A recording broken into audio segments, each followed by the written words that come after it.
राम राम. मनुष्य जे काही कर्म करतो त्याचे फळ मिळत असते.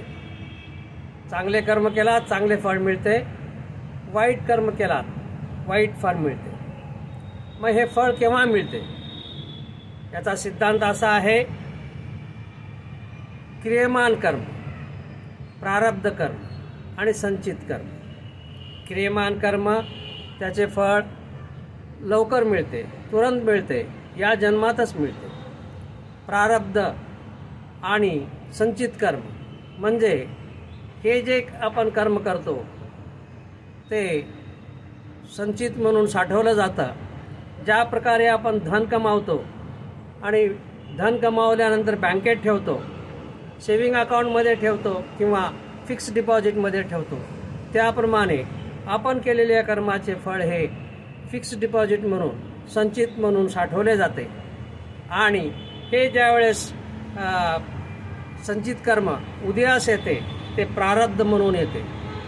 म्हणजे ज्या प्रकारे आपण FD तोडतो त्यावेळेस तो पैसा सेविंग बँक अकाउंटमध्ये येतो, त्याप्रमाणे संचित कर्म ज्यावेळेस उदयास येतं त्यावेळेस ते प्रारब्ध म्हणून येतं. आणि हे सर्व संचित कर्म, प्रारब्ध कर्म किंवा क्रियमान कर्म हे प्रत्येकाला भोगावंच लागतं. आपण काय विचार करतो की या जन्मामध्ये मी काही केलं नाही, वाईट केलं नाही, परंतु मला दुःख का भोगावं लागतं? याचं कारण हेच आहे, आपण पूर्वजन्मामध्ये जे काही वाईट कर्म केलेले असते त्याचं फळ संचित म्हणून जमा झालेलं असतं. आणि जे केव्हा तेव्हा ते संचित कर्म प्रारब्धामध्ये रूपांतर होतं, त्यावेळेस त्याचं ते भोगलंच पाहिजे.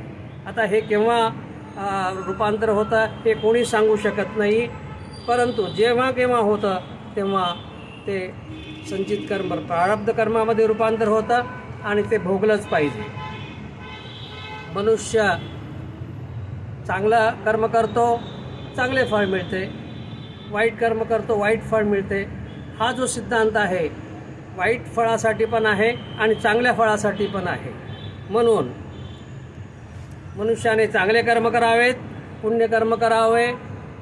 कधीकधी असं होतं की आपण काहीही न करता आपलं काम होतं, आपल्याला कुठून तरी पैसा मिळतो.